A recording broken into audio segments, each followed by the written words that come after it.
All right, let's jump right into this explainer. So many of us feel completely financially exhausted. We feel like we're constantly falling behind, even when we think we're doing everything quote-unquote right. Well, today we are going to look under the hood at the silent systems that actually dictate our financial lives. Our big focus here is an absolute game changer, how automation builds massive wealth. We're going to dive into the data, the psychological traps we all fall into, and the exact step-by-step engine the wealthy use to completely detach their wealth building from their daily willpower. So, have you ever read a headline that says the average American has about $167,000 saved for retirement? Well, it's fascinating because that number is kind of an illusion. It mathematically includes the ultra-wealthy, the multimillionaires, which violently skews the data upward. If we actually line everyone up and look at the person standing dead center in the middle of the country, the median, they only hold $44,000. So if you've been quietly comparing yourself to that larger number and feeling like a failure, you're absolutely not. You were just being measured with a crooked ruler. But understanding where we actually stand is just step one. To really change that number, we've got to totally rethink how we operate. Most of us assume we're failing financially because of a lack of willpower. We picture wealth being built through this crazy monk-like restraint every time we go to the grocery store. But here's the reality check. Discipline is a finite resource, and the modern world is quite literally designed to drain it completely by the end of the day. When you're staring at a checkout screen after a long, exhausting shift, willpower is going to lose, every time. If your plan to get ahead relies on you making 20 heroic financial decisions a month, the system is just going to beat you. To really see this in action, let's compare two completely different financial lives born from the exact same income. We've got Greg on one side and Grace on the other. Same salary, they saved the exact same amount for 10 years. But Greg, he saved his money in cash. Grace, on the other hand, set up a mechanical, automated investment. Fast forward to today, and Greg has $41,000. Grace has over $300,000. It's a huge difference. Saving alone is basically a slow way to get quietly, politely poorer because inflation is just evaporating your purchasing power. But mechanically investing that exact same paycheck, that creates a fortune. To truly build wealth, we have to completely reframe how we view cash. We look at a savings account and we feel so responsible, right? It feels incredibly safe because the number on the screen never drops. But listen, safe and shrinking are not the same thing. Cash isn't a destination where your money is safe. It's simply a waiting room where it's quietly shrinking from inflation. Your money is technically employed, sure, but it's basically calling in sick every single day.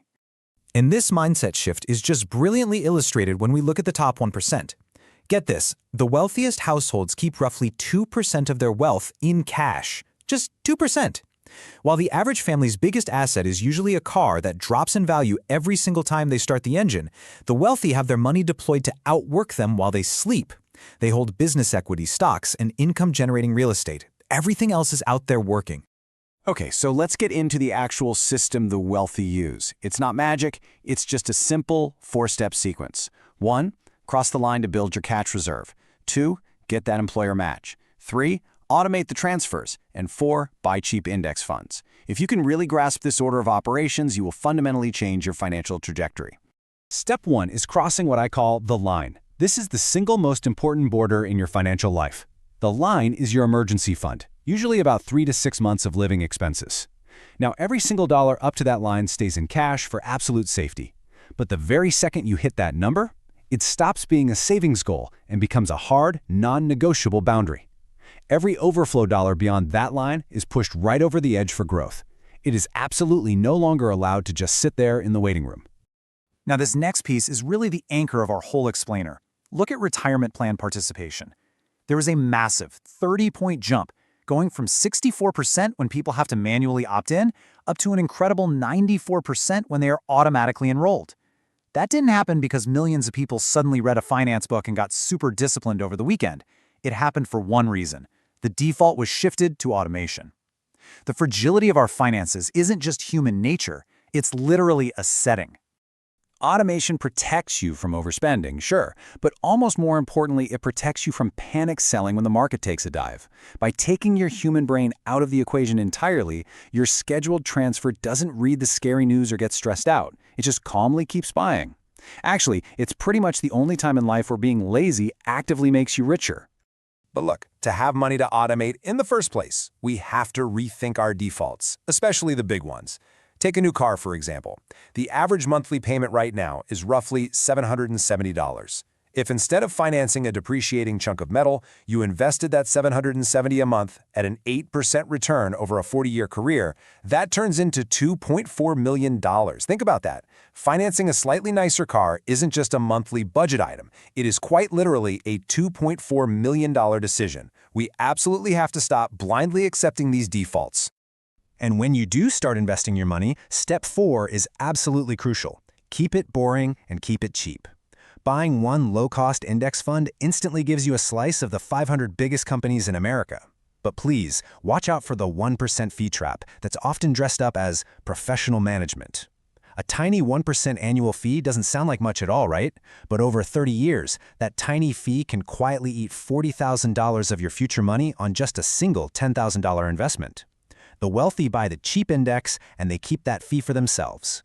So let's apply this massive automation mechanism to the ultimate cultural debate, renting versus buying. Let's compare Brian the buyer, who signs a 30-year mortgage for $415,000, to Rachel the renter, who rents the exact identical house right down the street. The key difference here? Rachel mechanically automates the monthly cost difference straight into her index funds. The old traditional advice insists that renting is just throwing your money away, but that completely ignores the quiet killers of homeownership. Brian isn't just paying a mortgage, he is paying thousands in completely unrecoverable costs. Property taxes, surging homeowners insurance, and heavy, unpredictable maintenance. An $8,000 roof replacement never announces itself politely. When you factor all of this in, Brian's actual monthly out-of-pocket cost is drastically higher than Rachel's rent.